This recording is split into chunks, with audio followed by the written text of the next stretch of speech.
Što se tiče Gvozdenog puka i ostalog, tu sad imaju brojni primjeri, pa sad naći ćete neponovljivu braću Milačiće, njih petorica koji su otišli u rat. 2 se nisu vratila, 3 su se vratila i onda kažu petorica mladića su u Belu vodu doneli 4 Karađorđeve zvezde sa mačevima. Da li je ta naša vojska bila i multietnička, se može tako reći ili ne? Naravno da je bila multietnička, ali samo onim delom stanovništva koje je prihvatalo Srbiju kao svoju otadžbinu. A pre svega mislim tu na jevrejsku zajednicu. Dakle, jevrejska zajednica je prihvatala Srbiju kao svoju domovinu i u skladu sa pozivom na mobilizaciju odazvala se mobilizaciji. Mislite li da to Srbi zaboravljaju? Da to Srbi zaboravljaju i danas i ranije? Pošto ovo što vidimo, ovo je spomenik Jevrejima koji su zajedno sa Srbima učestvovali i ginuli od Balkanskih ratova pa Prvog svjetskog rata. Evo vidite ovdje, žrtve koje su pale za odbranu od 12. do 19. godine. I to se nalazi ovaj spomenik na Jevrejskom groblju u Beogradu preko puta Novog groblja. Gospodine Koviću. Da, dakle, Srbija je većinski bila, to je manje više bilo... Jel to govori o tome na koji način su građani doživljavali? To ono što sam govorio, to ljudi imali su zašto da se bore. Nisu samo Jevreji, tu su bili Romi.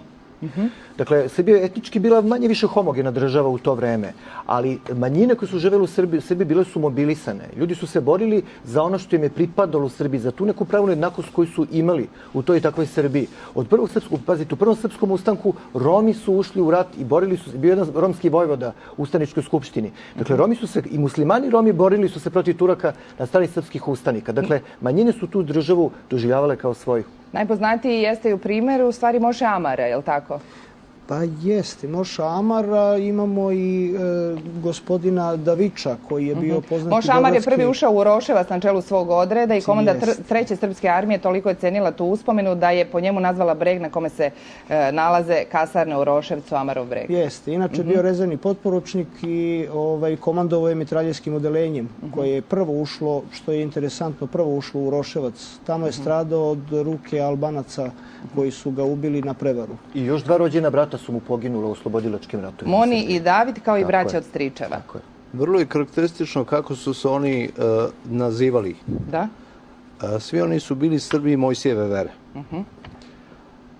I ne treba zaboraviti još jedan lik koji smo malo prepomenuli, kolega je upomenuo kao Pavla Jurišića. Njegovo pravo ime je Paul Šturm. Bio Nemac, inače se upoznao sa kraljem Petrom za vreme Francusko-Pruskog rata, 870. i po nagovoru kralja Petra kada se vratio u Srbiju je došao. Bio komandant armije, učestvovao u nekoliko ratova, na kraju krajeva i protiv samih Nemaca. U Prvom svjetskom ratu je bio također komandant armije, jedan od branilaca Smedereva i možda je neka istorijska nepravda zašto taj čovjek, bez obzira što je Nemac, nije dobio čin vojvode, jer po svojim komandnim sposobnostima i zaslugama je jedva bio... Hvala. Da, završite samo rečenicu. Jedva bio možda za jotu nižeg ranga od Stepe Stepanovića ili Živojina Mišića. Nismo stigli da... A ulicu je dobio u Beogradu pre par godina.